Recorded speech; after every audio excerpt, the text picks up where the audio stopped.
amal njëriñ li nga xamante ni moo ñu yëkkati di tax ñuy dox guddi ak bëccëg suba ak ngoon muy réewum Sénégal ak lépp loo xamante ni da koy jëmale kanam ci jamono bu ci nekk ñoo xam mu am loo xamante ni dañ ko warloo ak askanu Sénégal mooy jamono bu ci ne ngay yëglu lépp lu xew nit ñi di la ci xaar nga yëkkati ci sa kàddu wax leen li nga xamante ni moom nga ci xam ak li nga xamante ni moom nga ci xalaat kon loolu moom moo sabab jotaay bii nga xamante ni dinañ koy bari di def comme bi ñu duggee politique ba tey ni nga xamante ni à chaque fois bu ñu nekkee ci jamono boo xamante ni laaj na ko ñu génn yëkkati suñ kàddu ngir mën a dégtal citoyen sénégalais yi nekk ci biir réew mi ak ci bitim réew li nga xamante ni moom mooy suñu xalaat tey nag dañ koy tàmbalee yëkkati ay kàddu njaal jëmale ko ci kenn koo xamante ni dafa bokkoon ci ñun sunu borom dogal mu wuy ji sunu borom ci ay conditions yu xaw a metti mooy étudiant boobu ngeen dégg jamono ji fii en face IFAN ci corniche bi mu def fa choc foofu ci roche yi ba wuyu ji suñu borom nekk serviteur bu amoon solo ci ñun ñu koy jaale toute la coordination de Thiès mais plus précisément la coordination de Kër Moussa plus précisément waa Kër Sega yépp muy Mouhamed Ndoye ñu koy jaale waajuram Pape Ndoye ak waajuram wu jigéen soxna Binta Ñang di ñaan sunu borom subhanahu wa taala mu xare ko aljana dolli ko yërmande mu nekkoon serviteur bu dévoué fidèle loyal mais amoon le Sénégal véritablement au cœur ñuy ñaan yàlla sunu borom mu yërëm ko di ko jaale aussi l'université Cheikh Anta Diop yépp ñi nga xamante ni ñoom la doon jàngatoo. beneen bi it dafay nekk une pensée particulière boo xamante ni dañ koy am jëmale ko ci sunu benn mbokk boo xamante ni jamono yëpp yéen a ngi gis ñu signé pétition ngir ñaan ñu def ci taxawaay mooy Serigne Saliou Ndoye bi nga xamante ni gis ngeen ko jamono ji fële ci États-Unis mu am ay jafe-jafe ba am nu justice bi doxaleek moom ñu ci ñaax l'État du Sénégal mu taxawu ko bu baax a baax ndax ku am solo la ci ñun waaye ku am solo la ci communauté murit bi yëpp rawatina ñi nga xamante ni ñooy yëngu ci wàllu xasida yi bu baax a baax di bàyyi xel aussi tous ces Sénégalais qui croupissent dans les prisons à l'étranger mooy Sénégalais yëpp yi nga xamante ne tey ñoo ngi ci biir prison yi ci bitim réew booba ba tey ñun tamit bokkoon nañ ci ñuy demander à ce que ñu def un recensement des Sénégalais de façon générale à l'étranger mais plus précisément des Sénégalais yi nga xamante ni dañu nekk bitim réew am jafe-jafe ak yoon loolu dañuy bëgg ni ko yeneen réew yi di defee bu amee État du Sénégal ñu gis ci mu am ci taxawaay boo xamante ni du nekk taxawaayu principe nii ci kaw rek waaye da ciy impliqué wu bu baax ba nga xamante ni sa doom fu mu mën di ne mu yëg ne yow yaa ngi taxaw ci wetam. donc véritablement ñoo ngi ñaan ñu fa nekk ñëpp nekk ci ay jafe-jafe ndax tukki rek dafa métti waaye tukki ba pare am fa jafe-jafe nag dafa gën a métti surtout bu fekkee ne doo gis sa réew mu taxaw ci sa wet ça devient encore beaucoup plus difficile kon véritablement avec beaucoup de responsabilités ñoo ngi demandé waat à ce que l'État du Sénégal mën na def li nga xamante ni moom mooy le recensement exhaustif des Sénégalais de l'extérieur mais surtout ñu wax ñu aussi les Sénégalais yi nga xamante ni sunu borom dafa dogal ñu am jafe-jafe ak yoon nekk bitim réew ñu xam ci yan conditions lañ fa nekkee ak ñi nga xam dañ leen juger définitivement ñu xool tamit nan la ñuy mën a ñëw purger seen peine fii loolu tamit ay wax la ak lijjanti la bu fekkee ne tamit loolu amul ñu fexe ba ci bu dee dañu nekk ci yoon bi ñu fexe ba ñu mën leen a féexal ba ñu dellu si ci seen i mbokk je pense que ne loolu lu am solo la. ngeen may ma aussi ma jaale keneen koo xam dama koy jaale tout le personnel médical ndax yëpp ngeen jamono ji ki nga xamante ni moom mooy Mamadou Samba Diallo nekk infirmier chef de poste fële ca Arafat ci Koungheul dañ ko agressé sauvagement ci biir këram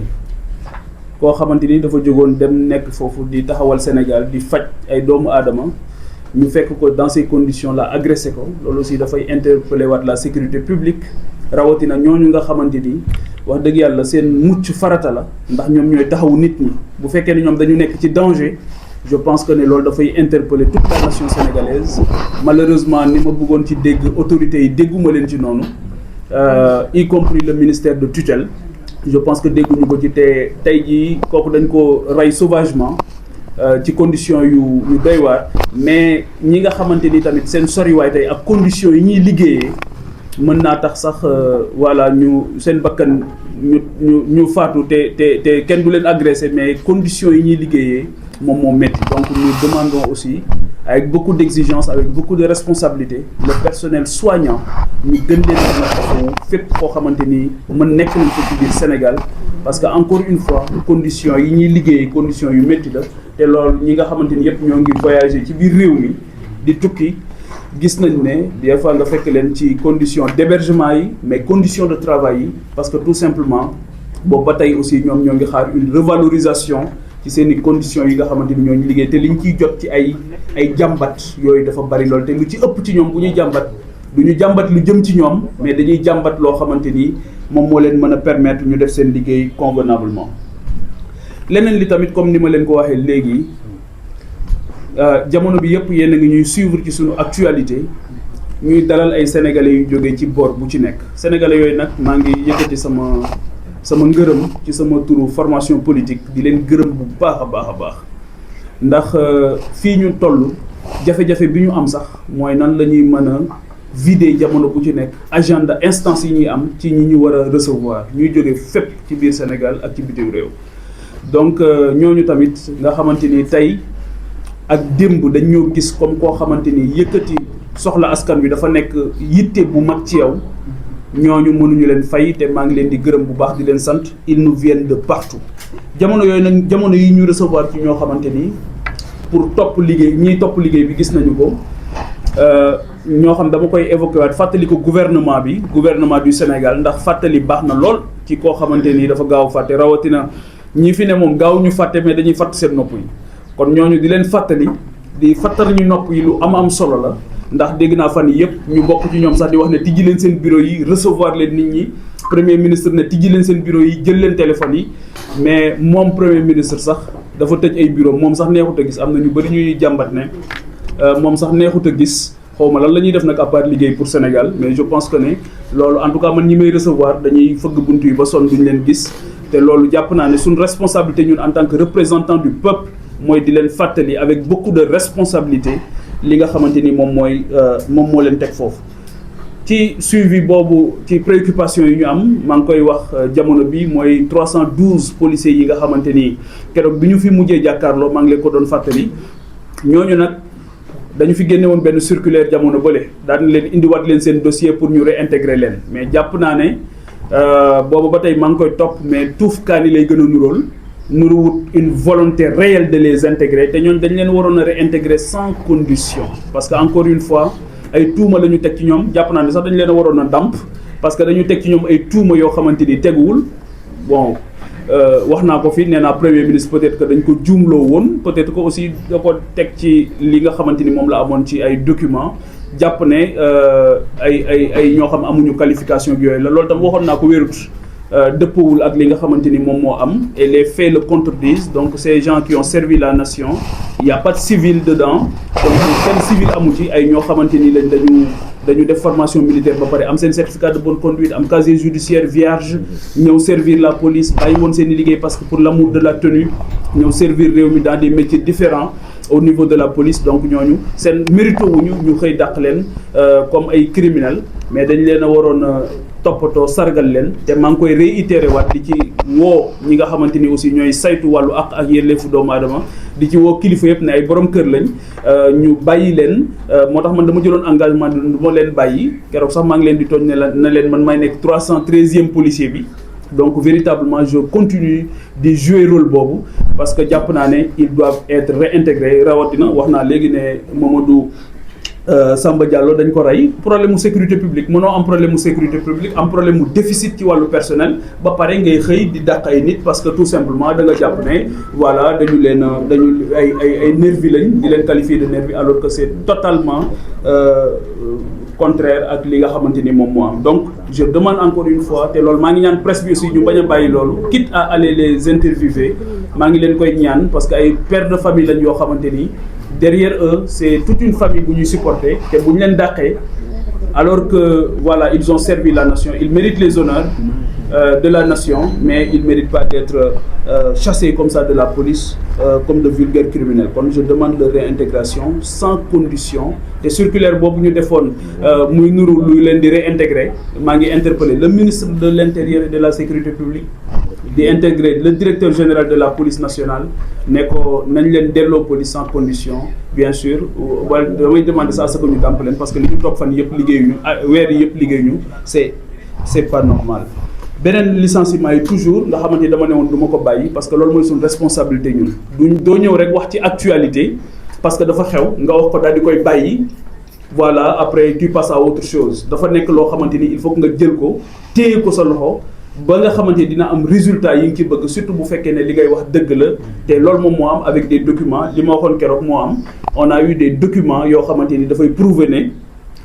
ñi ñu dàqoon rawatina ci port bi ak ci yeneen société muy société la caisse de dépôt et consignation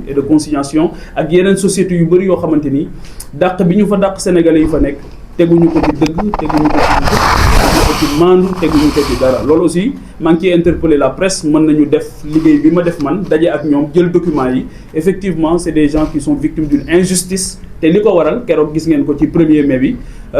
yaakaar naa ne 1er mai bu mel noonu mosuñu koo gis Sénégal 1er mai boo xamante ni ay travailleurs yu ñu dàq ñoo gàddu ak keesu néew indil la ko wane ne tey kenn du fêter le travail on va fêter le chômage.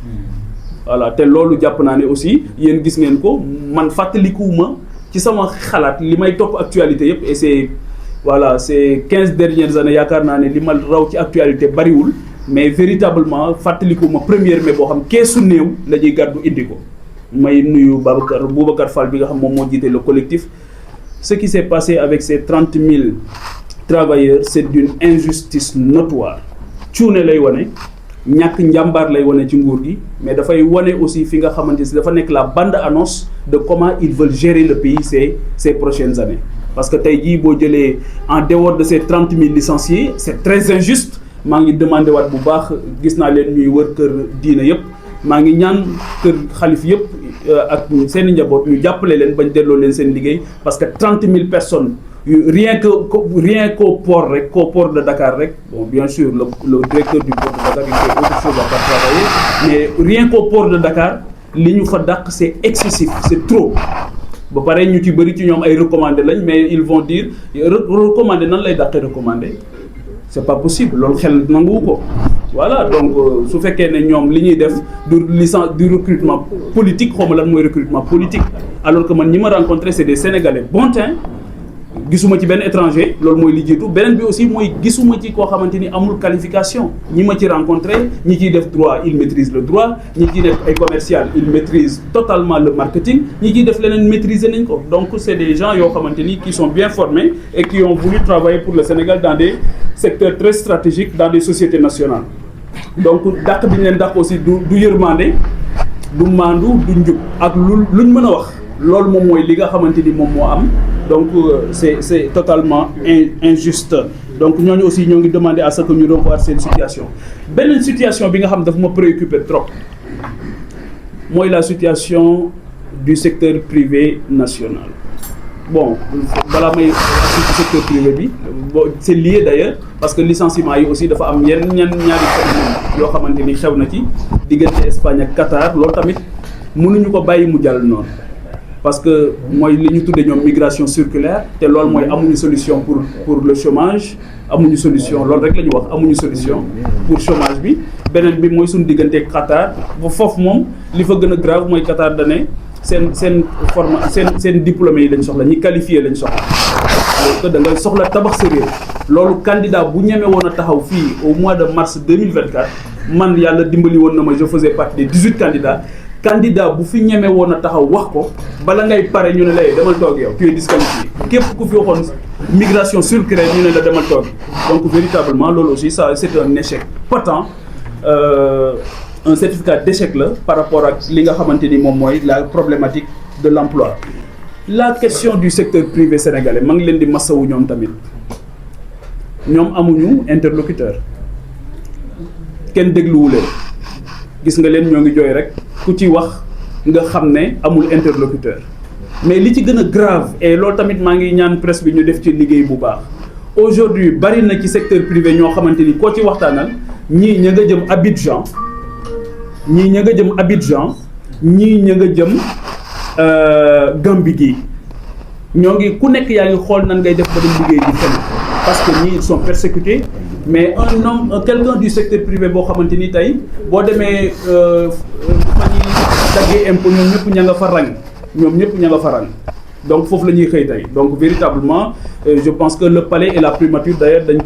dañ ko déplacer dañ ko def léegi ay bureau bis de la DGID parce que c'est là-bas aussi où ils ont choisi de persécuter les hommes d'affaires loolu tamit jàpp naa ne c'est inadmissible réew li koy développer mooy un secteur privé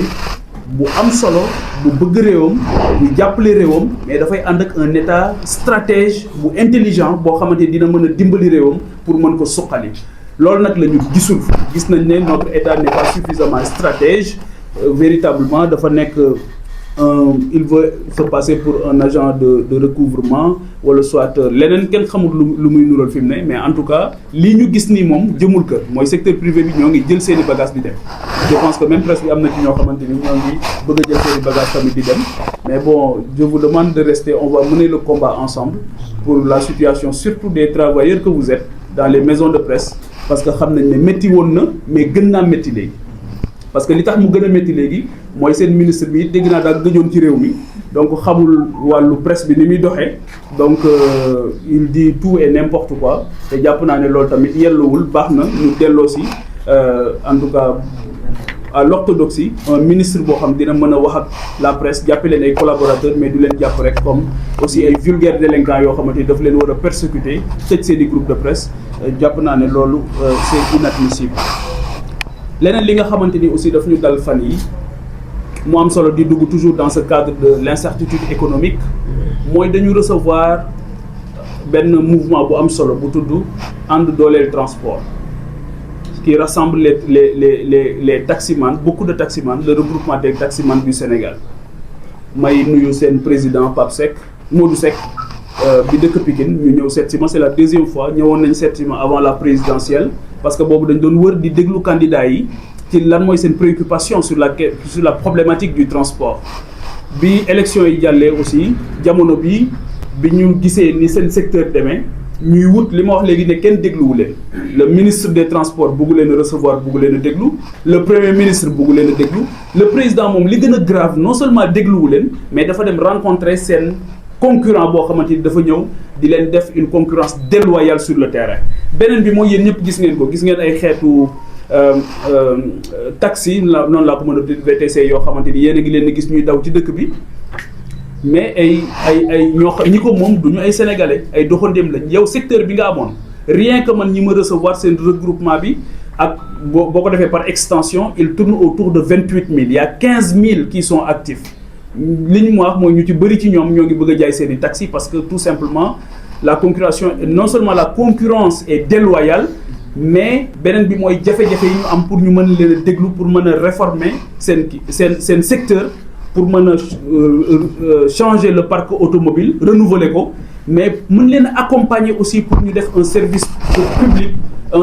public du transport de qualité loolu ñoom ils sont dans les dispositions ils ont montré la volonté mais il n'y a pas une volonté politique réelle en face donc loolu aussi ma leen di masawu ñoom parce que ñëw nañ ma dalal leen ñu xam seen secteur comprendre ko mais bizarrement le ministre qui est un simple bureaucrate qui se retrouve dans son bureau et ses collaborateurs pense connaître mieux le secteur que ñoom ba nga xamante ni dafay jàpp ne dafay bunkériser wu dans son bureau def lu ko neex mais li gën a métti c'est-à-dire 28 000 personnes 15 000 personnes qui sont dans un secteur soo jëlul sa temps déglu leen xaw ma lan ngay def leneen li mooy l'histoire des déguerpissements gis ngeen ko tamit bon premier ministre dana yëgu ko woon bon doon naa ko fàttali fële ci assemblée nationale ne ko dégg naa nga ne yëgoo ko woon bon un premier ministre boo xam loo wax mun a yëgu ko donc loolu aussi ça pose problème donc il faut que aussi ñoom ñu gën a góorgóorlu ci di yëg li nga xamante ni moom moo xew leneen li mooy la vie chère temps yëpp waxoon naa ko keroog nee naa leen bàyyi leen ministres yi ak DG yi nekk ci plateau yi naan dund gi wàññeeku na yéen ñii di ma interviewé fii tey ak ñi may seetaan xam nañ ne tey la wàllu gën a ay tey la woyofal bi gën a cher tey la yeneen intrant yëpp gën a saf-sap donc wàññeeku bi moom kuy am salaire u 5 millions ak kuy am salaire u 8 millions dégg naa am nañu ci am salaire u 9 millions xeet yooyu donc ñooñu moom mënuñoo apprécier dund gu wàññeeku waaw donc ñoom bu ñu ñëwee ci seen plateau yi naan dund gi wàññeeku na da ngeen leen day opposé leen ko rek avec un micro trottoir dem leen rek def micro trottoir koo ci tegal micro trottoir bi mu daw dégg naa sax léegi ñu ci bëri ci ñoom bëggatuñoo ñëw ci plateau yi et je pense que kanam la jëm su fekkee nguur gi parce que c'est difficile de défendre l'indéfendable et plus ñuy dem plus le plus un gourou de la com mënul sax communiquer sur du top donc il faut du réel pour communiquer et je pense que actuellement jàll nañ une année boo xamante ni véritablement il y a un vrai problème beneen bi mooy c'est sur la justice waxoon naa ko keroog waxaat naa ko Macky Sall da ne woon j'ai mis le coude ci ay dossiers mais Ousmane moom daa jël tànk yeeg lépp teg ko ci dossiers yi parce que boo jógee bëccëgu ndara kam en tant que premier ministre dem ne da ngay seeti un détenu koo xamante ni jàpp nañ ne dafa tooñ ba ñu yóbbu ko nga dem seeti ko pour man c'est la meilleure façon de mettre la pression sur la justice et je demande à la justice de tenir bon waaw parce que coude ak ay tànk moom yi nga xam da nga jóg waaxu ci dox ci kaw dossiers yi xaw ma ban moo ci gën a métti donc je pense que ne li woon niwul malheureusement et c'est là où je condamne encore une fois le fait que ñu téye Abdou Nguer ci biir kaso bi Abdou Nguer moom dinaa ci ñëw ci kanam ci dialogue politique bi Abdou Nguer des kaso dialogue politique di am pour man amul sens Abdou Nguer des kaso dialogue politique di am pour man amul sens parce que ñëpp xam nañ ne dañuy wër fi mu ne dañu dem sax xaw ma ndax Sénégal yëg nañ ne génne nañ Abdou Nguer keroog kaso yóbbu ko sécurité cybercriminalité ngir dégluwaat ko ngir am charge yu ñu teg ci moom comme ni ñu génnee keroog ku tudd Lat Diop ngir yóbbu ko ndax téye nañ ko 7 mois affaire bi mel ni château de cartes ñu gis ne kii kat li ñu ko jàppee dafa mel ni voilà dëgërul keroog génne nañ ko tamit yóbbuwaat ko pour tegaat ko yeneen charge te loolu leen dal ci ñoon gëm naa ne ci ñëpp la leen dal moo tax léegi dafa mujj sax commencé sauf sénégalais yi bon au départ boo ne woon mandat de dépôt ça fait l'actualité mais léegi boo ne mandat de dépôt les gens ils passent à autre chose parce que dañ ci commencé sonn en réalité et effectivement ce que le procureur avait dit parce que bi mu defee déclaration boobu bu njëkk bi day wax di wax ba ci yàgg ngeen dégg mu ne je ne suis pas nous ne sommes pas des prédateurs mais monsieur le procureur c'est tout comme de plus en plus c'est tout comme de plus en plus parce que Abdou Nguer aujourd'hui détenu en prison ça n'a pas de sens c'est et le juge dem ma koy nuyu li mu wax dafa am solo nee na à un moment donné c'était l'instrumentalisation de la justice aujourd'hui c'est la banalisation de la justice waaw te moom su ko waxee ñu mën ko gëm parce que sonné na alerte bi bu yàgg daal ne j'avais démissionné d'une justice qui avait démissionné et aujourd'hui pour man à ce rythme là di nga woo nit sax mu ne la lan nga may woowee waaw parce que ils sont en train de faire pour man loo xamante ni jàpp naa ne xel nanguwu ko et que c'est à l'image de tous les autres détenus yi nga xamante ni ay détenus ci wàllu opinion lañ leen tëjee leneen li mooy sur le plan politique toujours et la justice képp waxoon naa ko fii képp koo xamante ni Ousmane Sonko xuppoon na la wala mu jàpp ne def nga lu ko teree nekk candidat soit muté nañ la fu sori pour sanctionner la soit bu dee acteur politique nga xamal ne moom yow tu es dans le collimateur ku mel ni Abdou Nguer ñëpp xamoon nañ ne dina dem kaso dañ doon laaj kay kañ lay doon waaye chaque jour dañ ko doon wax ne ko yow moom doo tabaskee sa kër wala doo korité sa kër maa ngi demander nag à ce que mu dem tabaskee ji këram parce que il fait absolument rien en prison te bu fekkee ne wax njombe bu fekkee ne wax njombe rek waxkatu njombe yi xam nañ fu ñu nekk parce que je pense que ne de plus en plus mbir yu mel noonu am na feneen foo xamante ni foofu lañ koy dégg bien entendu leneen li nga xamante ni dafa am solo te déglu ma déglu ko renseigné wu ci bu baax mooy la problématique des étudiants dañu defaat beneen waxtaan ci université yi ak ci étudiants yi parce que am nañ ci ay liggéey yu am solo yu ñu ciy def gis ngeen li xaw université Bambey ma leen di masawu ñoom tamit parce que man foogoon naa ne lacrymogène 2024 lay jeex Sénégal man loolu laa foogoon lacrymogène 2024 lay jeex Sénégal waaye keroog li ma gis ñu dóor ay étudiants ay lacrymogène ci biir université bu Bambey loolu ça fait c'est une honte pour xale yoo xam dañoo jóg pour dem jàngi amut lu ñu leen di fayee lu dul ay lacrymogènes parce que tout simplement dañuy revendiquer de façon pacifique li nga xamante ni moom mooy seen droit parce que njàqare boo xamante ni am nañ ko. Donc je pense que les universités de Bambey université bu Saint-Louis tamit gis naa ñuy grève mais bi gën a daw yaram c'est l'université Assane Seck de Ziguinchor. démb maa ngi saluer d'ailleurs étudiante bi ma dégg mu wax avec beaucoup de responsabilité mu ne nous ne sommes pas ici pour créer un désordre mais dañuy rappeler un droit mais li gën a métti nee na bi ñu waxee ak seen recteur bi nee na dafa wax ne amul jot bi il n'a pas le temps il n'a pas aussi amul jot nee na amul jot amul xaalis pour prendre en charge ci ay chapiteaux yu ñu leen doon def xale bu jigéen bi étudiante bi wax ne chapiteaux yi tàng na tàngoor boo xamante ni ñii dañuy xëm di daanu ci en plein cours nekk dans des conditions inhumaines pour jàng donc les conditions pour ñu jàng dans ces chapiteaux là n'étaient pas réunies mais léegi nag dañu ci boole tëj chapiteau bi donc su ma ci waxee loolu ba pare donc di wax le ministre de l'enseignement supérieur ñu gën a bàyyi xel sur la situation des étudiants ba nga xamante ni étudiant Sénégal moom dootul am benn yitte budul parce que un Sénégal souverain juste et prospère mënoo koo am lu dul da nga am un enseignement supérieur de qualité une recherche de la recherche et de l'innovation boo xam dañ koy financer et les chercheurs du pays actuellement wax nañ leen xalaatuñu sax ay financement ak yooyu parce que je pense que ne actuellement li ci xew doy na waar. beneen bi nga xam dañ leen recevoir fii ma leen di nuyu c'est l'école nationale de développement sanitaire mooy ENDSS ñoom dañu ñëw seet si ma ñu waxtaan moom seen directeur da leen porté woon plainte mooy li gën a grave parce que tout simplement ils ont aussi revendiqué ñoom ñu porté leen plainte directeur bi bon yàlla def na directeur bi jëlee nañ ko fa fan yi mais li gën a grave mooy les enseignants ont décrété une grève illimitée et ces agents de santé ces futurs agents de santé aujourd'hui amuñu fu ñu ko mën a jooyee jànguñu te amuñu interlocuteur dañu jëloon mesure ne dañ leen di réintégrer à l'université Cheikh Anta Diop la réintégration n'a jamais été effective donc réintégrer wuñu leen jànguñu ñu nekk dans une situation assez hybride te loolu aussi maa ngi demander à ce que la presse puisse faire un travail dans ce sens ñëw nañ seet si ma fii avec beaucoup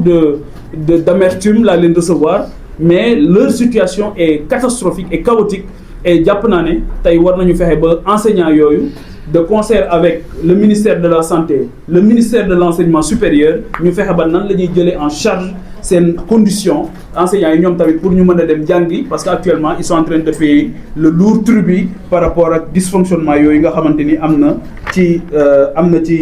kii bi ci ENDSS ma leen di nuyu bu baax di nuyu seen président bi nga xamante ni ñëw nañ seet si ma avec surtout beaucoup de responsabilités et c'est ça qui est remarquable parce que mën nga revendiquer mën nga contester mën nga indigner wu may def ko toujours ci forme bu baax beneen bi may jeexale avant may ñëw ci li Moustapha annoncé léegi muy le dialogue beneen bi may évoquer mooy la situation des étudiants qui vivent dans des appartements surtout à Dakar xaw ma ndax yéen a ngi suivre actualité boobu mais ñu ci bari ci ñoom aujourd'hui ils risquent de dormir ci biti parce que ñu ci bari mënatuñu leen a fayal amatuñ lu ñu fayee et la plupart d'entre eux dañuy bàyyi jàng xaw ma ndax loolu tam yëg ngeen ko mais universités yi étudiants yu bari dinañ ñëw Dakar pour jàng si wala ñu dem dans les autres universités dans les villes problème hébergement moom mooy tax ñu bàyyi jàng problème hébergement te li may wax ni ñi am ay mbokk ci université yëpp xam nañ ko problème hébergement dina tax nga bàyyi sa ay études dellu sa kër la situation bi am fii nag mooy dafa am ñoo xamante ni c'était de bonne volonté des âmes généreuses yu leen daan jël en charge dëkk ci seen commune soit le maire soit un ministre qui habite dans une localité daan colmater di leen jëlal ay appartements et ces gens aujourd'hui se retrouvent dans une situation désastreuse parce que amatuñu ku leen fayal seen appartement yi ñuy def loolu tam dama ci jot ay interpellation bon ma ne leen nag voilà un député amul xaalis li mu am mooy kàddoom yëkkati kàddoom te dinaa yëkkati kàddu ba ñi ko war a yëg ko pour def ci dara donc ma leen di nuyu ñoom tamit di leen masawu bu baax parce que véritablement am na ci ñu ma dalal dama leen énergie bi ngeen am de bu ngeen ko defoon ci jàng kenn mënatu ko wax mais tey jii da ngay ñëw ba Dakar énergie bi nga am yaa ngi koy def pour appartement pour gérer appartement ak leneen je pense que ne loolu tamit war nañ ci bàyyi xel bu baax ak les pêcheurs tamit maa ngi leen di nuyu rawatina yu Joal di leen masawu Guet Ndar ak ñi nga xamante ni yëpp ñoo nekk un peu sur toute la côte di dund aussi des situations yu métti avec un ministre aussi boo xamante ni doy na kéemaan voilà boo jëlee le ministre de la jeunesse de la culture et des sports keroog maa ngi gis xale mi mu nekkal foofu tamit ci ministre ci cabinet bi di ma tontu di ma ci waxee te xamuñu ne li ma ci jublu mooy mbir yi baax rek laa ci jublu waaw gis naa ñu yónni xale yi ñu may tontu mais loolu amul solo réew mi il faut que ñu koy waxtaanee bu fekkee ne dañ la jox ministère boo xamante ni sa njàmbaar yëpp terewul ministère bi rëpp ci suuf tey jii on n'a aucune visibilité sur la politique culturelle du Sénégal su ngeen ci gisee visibilité yéen journalistes yi ngeen wax ma ko wala yéen ñi ñuy seetaan il n'y a aucune visibilité sur la politique culturelle les acteurs culturels ils râlent de partout parce que gisuñu visibilité boo jëlee la politique sportive aujourd'hui on a une occasion inouïe c'est les JOJ on risque d'avoir des Jeux olympiques de la jeunesse avec 0 médaille suñ ci góorgóorlu wut waxuma sax du point de vue de l'accueil de l'hébergement ak yooyu mais 0 médaille buñ ci góorgóorluwul buñ moytuwul dañ ko am parce que l'État jusqu'à présent ne joue pas véritablement son rôle et que pour man il faut éclater ce ministère ba pare jox ko ñoo xamante ni xam nañ ko mën nañ ko et surtout pas de la bureaucratie parce que man li may wax gars yi souvent mooy cette bureaucratie là va inhiber toutes les énergies te de plus en plus bureaucratie boobu laa gis ne dafay jël le pas sur toutes ces énergies débordantes yoo xamante ni am nañ ko pour développer ces secteurs stratégiques loolu nag suñ koy wax waxuñu ko contre un ministre encore une fois nañu dal poste yi leen teg yàlla poste yi ñu teg yi ñu nekk suñu borom moo tudd ñu nekk fa donc bu ñu bàyyi xel ci temps bi ñu fay def nañu bàyyi xel ci li ñuy def ci temps bi ñu fay nekk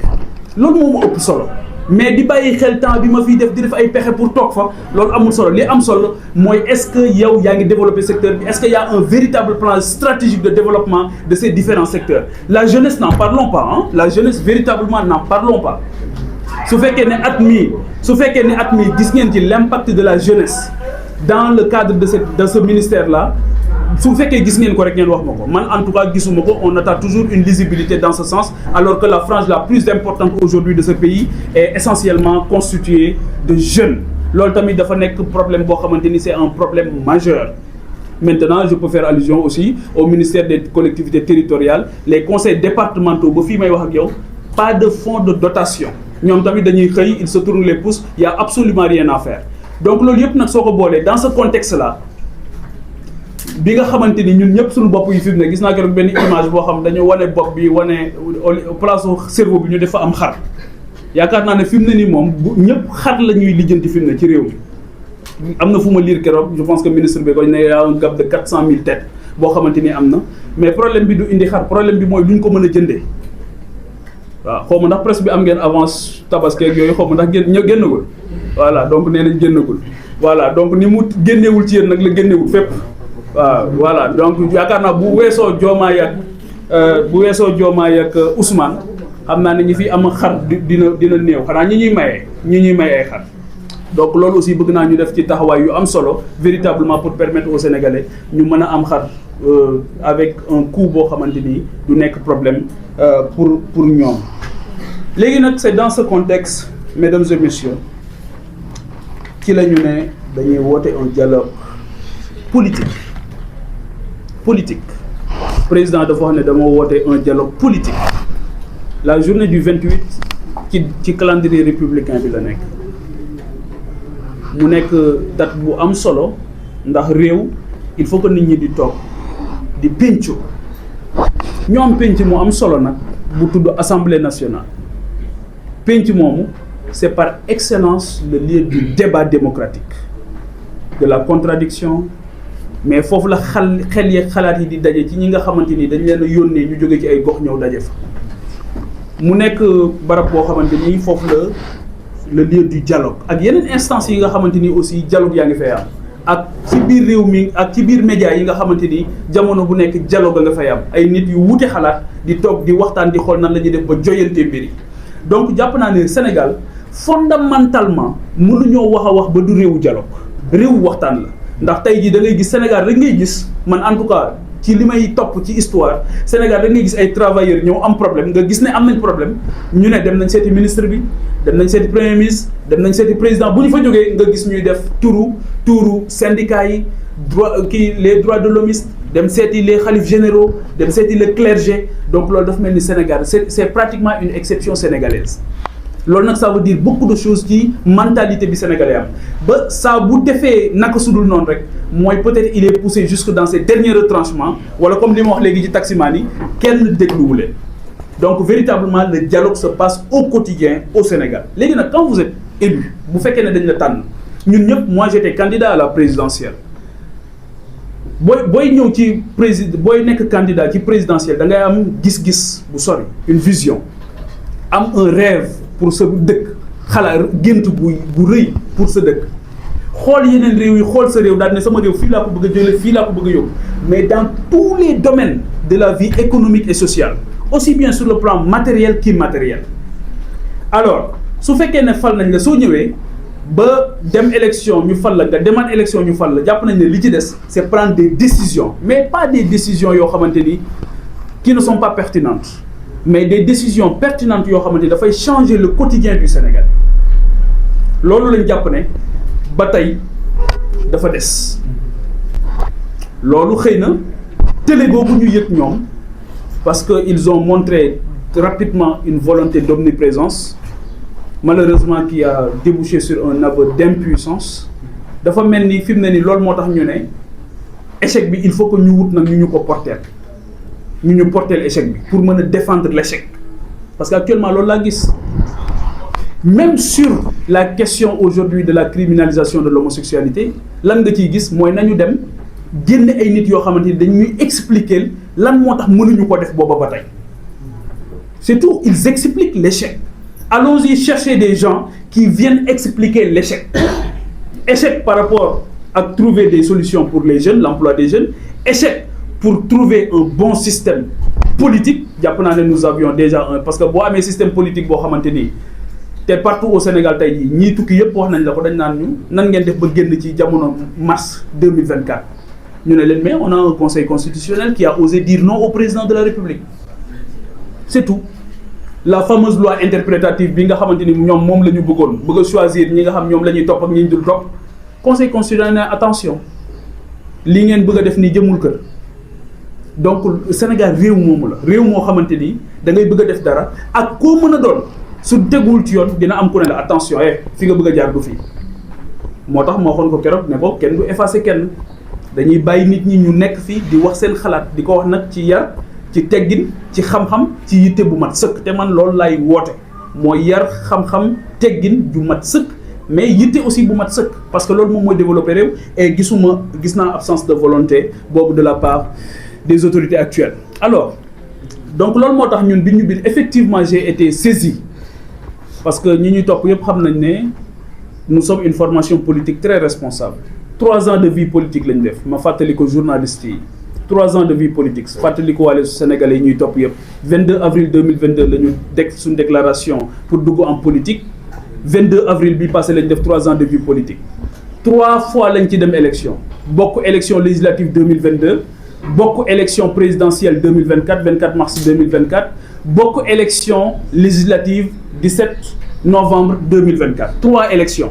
am na parti politique yu fi nekk depuis 10 ans 20 ans ku leen gis ñu dem élection nga wax ma yéen tey suñu siège ngeen ñu fekk dem leen ngeen topp parti politique yu fi bari yu fi nekk bu ngeen leen fekkee ci seen siège ngeen wax ma bari na parti politique yu fi nekk rares sont les partis politiques aujourd'hui qui ont une école du parti ñun on a une école du parti gis ngeen keroog lañ doon lancer à Kaolack suñu plan de formation de notre école du parti loolu tamit c'est factuel dem leen ngeen xool yeneen parti yi kan moo ci am une parti politique un parti politique du moins boo xamante ni dafay jël ay militants ay sympathisants di leen tàggat te aujourd'hui ñun suñu parti politique am na ko loolu aussi dama koy joxe comme information ñu lancer ko keroog lancer le plan de formation avec un excellent directeur au niveau de Kaolack pour mu tàggat li nga xamante ni mooy képp koo xam dafa jóg pour ñëw di tàggatu ci politique ci politique. yemuñu ci sax dañu am ñun un secrétariat national en charge de l'entrepreneuriat et de la promotion du volontariat mooy ndaw ñi nga xamante ni tey dañuy ñëw ci politique rejoindre ñun duñu leen jàngal saaga duñu leen jàngal xaste duñu leen jàngal lakk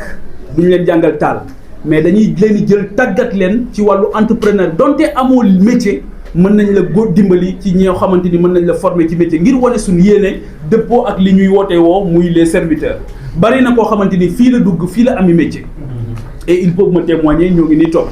donc véritablement c'est le travail que nous sommes en train de faire au service du Sénégal donc su fekkee ne ñëw nga dans ce contexte là yor nekk pouvoir on te demande d'apporter des solutions et les gens apprécieront et pour moi c'est ça qui n'a pas été fait bi ñu bindee nag parce que nous sommes une formation politique responsable comme ni ma ko waxee léegi ñun dañu jël suñu responsabilité bindaat tamit delloo leen un document boo xamante ni bien fouillé bien recherché bi ñu yónnee les termes TDR daal ne lii mooy suñu participation loolu ma mën ci lim au débat loolu ma mën ci lim ay points yoo xamante ni rapidement dama koy tënk après dinañ leen jox document bi ngeen exploité ko mais yi nga xamante ni jàpp nañ ne dafa am solo te di jàmbat ci Sénégal nga xamante ni mooy créer la suspicion au niveau des élections loolu jàpp nañ ne bi ci jiitu mooy le rôle du ministère de l'Intérieur loolu moo tax en 2022 déjà ñun dañu demandé woon à ce que ñu mettre en place en 2022 déjà benn kuréel gu tudd une haute autorité de la démocratie am na ñu ne sax une haute autorité des élections ma ne c'est réducteur nañ ko tuddee une haute autorité de la démocratie boo xamante ni mooy dindi li nekk ministère de l'Intérieur la direction générale des élections bi fa nekk dañ koy dindi daal di koy dëxëñ ci kuréel googu nga xamante ni ay nit yu jóge ci ay barab yu fasantikoo ñoom ñooy ñëw seexu ko parce que fii Sénégal saa boo fi amee un ministre de l'Intérieur qui appartient au parti au pouvoir boo xamante ni dafay dem di massifier ci koñam ci dëkkam di def ay porte à porte te fii yenn saa yi sax ma dégg ñu ne oui le ministre de l'Intérieur n'est pas politique mais je dois rappeler que politique ñaar la dafay am ñuy nekk en front office am ñuy nekk en back office dafay am ñuy collaborer ci kaw am ñuy collaborer ci suuf day am ñu lay jàppale ci kaw am ñu lay jàppale ci suuf mën nga xëy rek ñu jël benn nit nommé ko fenn yéen a ngi koy doog a gis ci kaw ngeen ne oui il est apolitique mais encore qu'il faut vérifier cette posture apolitique donc lu ci bëri c'est des politiciens encagoulés mais dafay indi suspicion loolu moo tax li président Abdoulaye Wade defoon en 2011 bi muy génne direction générale des élections jox ko le général Cheikh Gueye ñun dañ ne loolu mooy dynamique bi nga xamante ni dañ ko waroon a topp et aujourd'hui boo ko toppee doo delluwaat ci un ministère de l'Intérieur encarté boo xamante ni le début du processus moom moo koy topp mais da ngay am une haute autorité de la démocratie boo xamante ni foofu la ñuy lijjantee li nga xamante ni yëpp mooy le processus en amont en aval aussi au lieu que ñu am Sénat foofu aussi véritablement ñun on a proposé benn commission électorale indépendante pluri-institutionnelle CEIP dina leen jox document bi après boobu aussi moom mooy regrouper véritablement parce que Sénat dafa am ay limites objectives boobu day nekk bu gën a am doole bu gën a indépendante ba nga xamante ni su boobaa aussi sur la sincérité du processus du am débat loolu tamit def nañ ci liggéey boo xamante ni bu am solo la loolu mooy par rapport aux autorités électorales beneen bi nga xamante ni jàpp nañ ne tamit aajowoo nañu soppar ñi ko dëppale ko ak jamono mooy CNRA gis ngeen coow li fa am ku ñu xamante ni koo xamante ni dañ ko nommé ba tey gis ngeen coow li nga xamante ni moom moo fa am El Narif ñu ne ndax dina jël fonction ndax du jël fonction donc y a beaucoup de gens apparemment qui sont samba-ndiaïsés dans le pays donc loolu aussi je pense que ne il faut que ñu jóg ci waaw rétablir véritablement l'autorité du président de la République ba nga xamante ni bu ñu jëlee décision ay quelques nit duñu taxaw fële rek ne il conteste la décision ñu ne ko yow doo jël fonction loolu tam kenn xamut lan la donc CNRA aussi dañu bëgg ñu yeesal ko jox ko de véritable pouvoir de sanction équitable ba nga xamante ni dina mën a def liggéeyam donc ñu établir aussi une charte des médias en période électorale avec des obligations de pluralisme parce que souvent damay dégg ñu ne le service public ak le service privé de l'audiovisuel en réalité loolu abus la secteur public moo am ak secteur privé mais tous les médias ont une mission de service public à partir du moment où tu remplis le cahier de charge de l'État que tu bénéficies d'une licence de l'État da nga war a def une mission de service public léegi nag loolu dafay baax ci jamono bu ne mais amoo koo mën di doon ci média que tu sois pour ou contre lu dul dañ la war a imposer un pluralisme au niveau en période de campagne électorale et même pour période campagne électorale je pense que le rôle des médias c'est d'être au centre et d'assurer une distribution équitable de la parole loolu jàpp naa ne lu am solo la te ñun beneen bi nga xamante ni aussi jàpp nañ ne jurisprudence ci élection législative mooy ñun li ñu delloowaat ci li ñu laaj ci xalaat mooy il faut aussi que ñu instituer le débat dans ce pays surtout ñi nga xam dañu bëgg a jiite Sénégal. Premier tour mën na facultatif il faut que médias yi góorgóorlu pour organiser ko mais il faut que le débat CNRA mën ko accompagner mais CNRA mënul wax ne les conditions ne sont pas réunies pour un débat donc il y aura pas de débat mais il faut qu'il y ait un débat tey jii même waxuma la loolu sax waxuma sax en période présidentielle waxuma législative ci tête de liste yi mais même dans les mairies dans certaines mairies stratégiques il faut que ñu am aussi la capacité de faire des débats entre ñi nga xamante ni ñoom ñooy concourir au suffrage des Sénégalais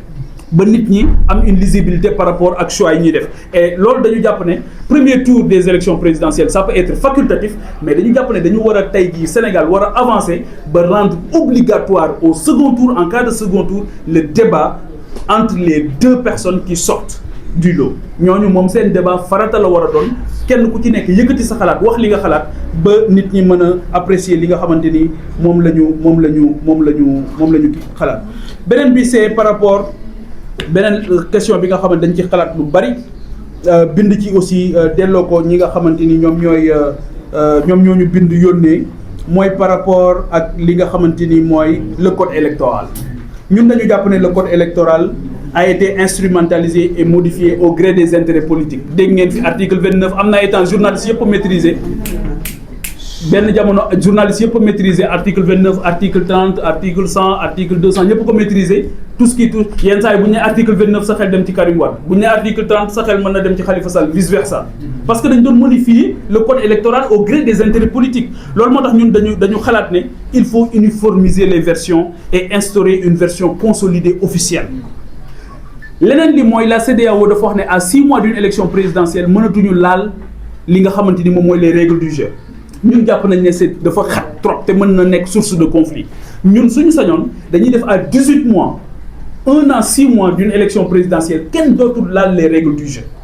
ba nga xamante ni dinañ mën a nit ñi seen xel dina ci mën a dal beneen bi aussi mooy ñun jàpp nañ ne y a qu'au Sénégal où on organise les élections pratiquement en début d'année ñun dañu jàpp ne dans toutes les démocraties majeures mën nañ di envisager les élections législatives comme présidentielles en fin d'année loolu ça permet véritablement ñu bañ a ñàkk benn année parce que boo ko defee en début d'année souvent c'est une année morte alors que l'économie n'attend pas le temps ne chôme pas le temps est totalement contre nous donc on ne peut pas accepter de perdre véritablement du temps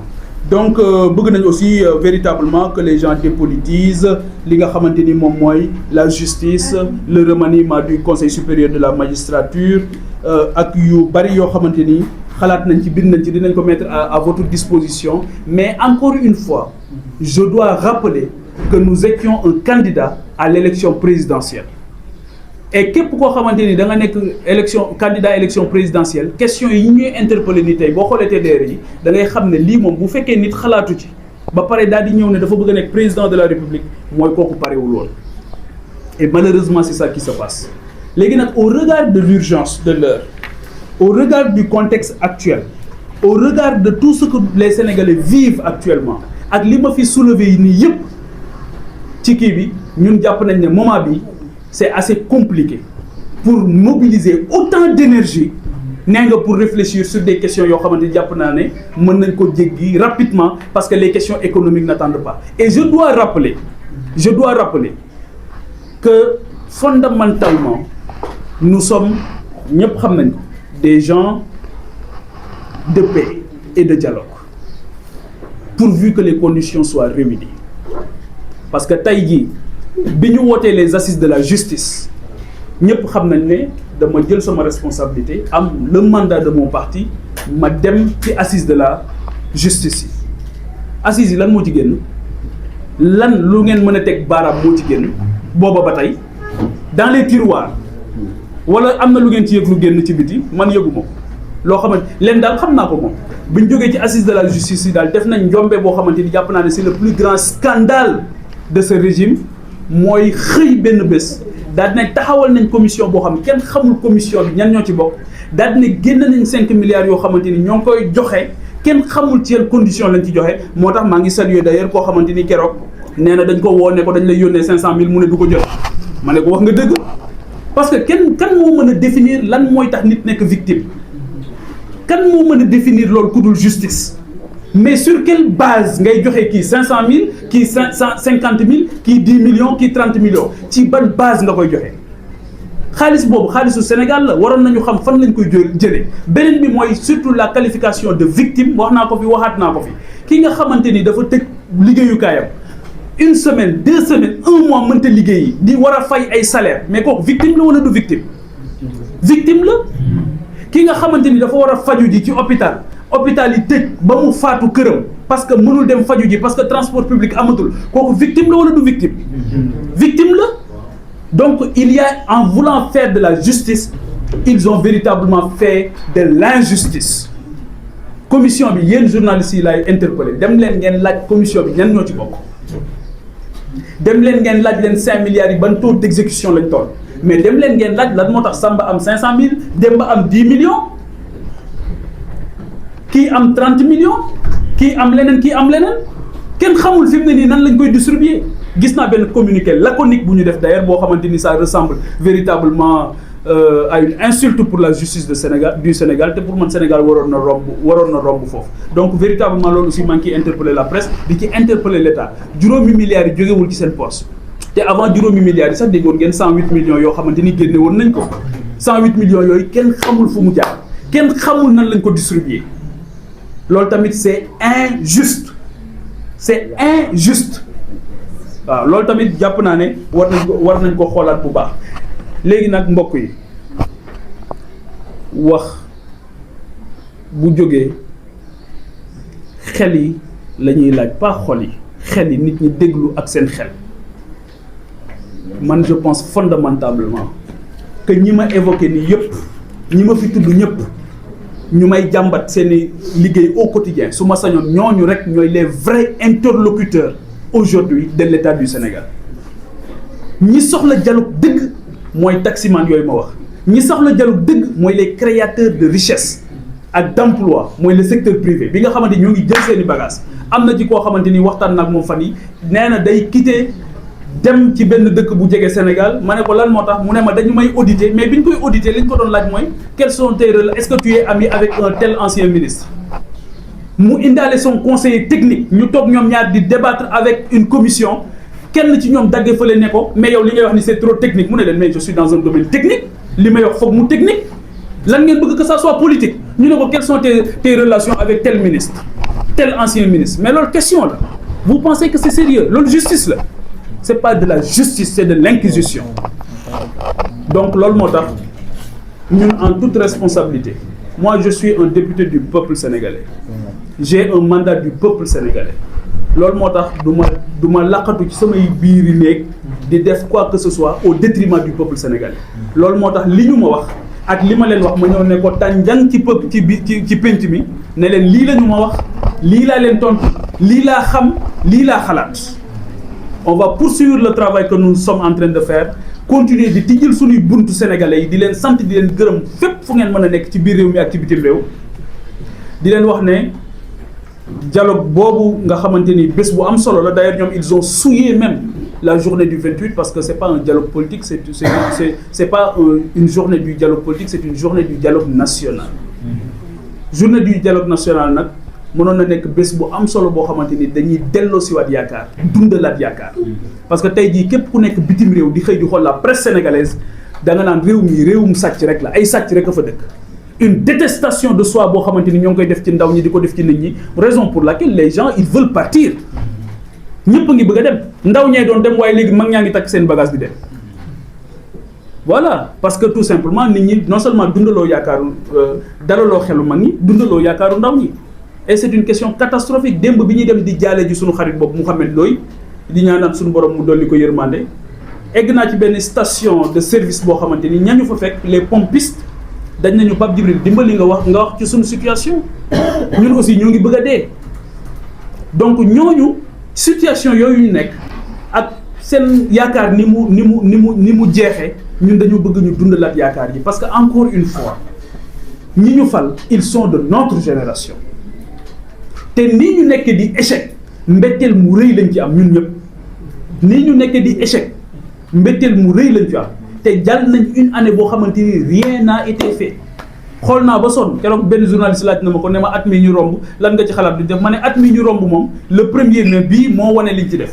keesu néew lañ indi moo tax keroog bi ñuy jël cahier de doléances yi bu ngeen xoolee le langage corporel des autorités nga xam ne ñii nag wax dëgg yàlla seen yaram neexul tey am na ci ku ma dégg sax mu ne añul ma ne ko mais nooy añee ñu ñëpp añ kenn añul nit ñi añuñu ngay wax añu ma mu jël ba génn nga dem añi yow wóor na leen ne moom di nga fekk sa añ am na koo xam ne génn na te wóor na ko ne wóoru ko ne dina fekk añ këram bàyyil di tudd say añ ak ay duma nelaw ak ay duma añ ak duma reer ak buñ la falee ñu jox la lépp ne la léppalal nit ñi parce que ñoom léppal nañ la mais mënoo fi nekk di jooy ay añ ak i reer ak ndekki wala naan du ma tëdd nelaw du ma non mënutoo nelaw parce que yow sa tànk yaa ngi am jàmm soo moytul nit ñi duñu am jàmm da ngay xañ sa bopp jàmm pour nit ñi am jàmm da ngay xañ sa bopp tawfeex pour nit ñi am tawfeex da ngay muñ say nelaw ngir nit ñi mën a nelaw da ngay muñ yenn saa yi sa añ pour nit ñi mën a añ lii bégal sa xol mooy le sentiment du devoir accompli loolu moo war a bégal sa xol donc il faut que je les invite ñu yëkkati yitte yi nag yokk yërmande gën a defaat yërmande voilà bañ a génn ci yi nga xamante ni ci la ñu nekk et qui nous rappelle un certain passé assez sombre et assez triste dans l'histoire du Sénégal en tout cas maa ngi leen di gërëm bu baax ci wuyu si bi ngeen ñu wuyu si je pense que le message a été clair et entendu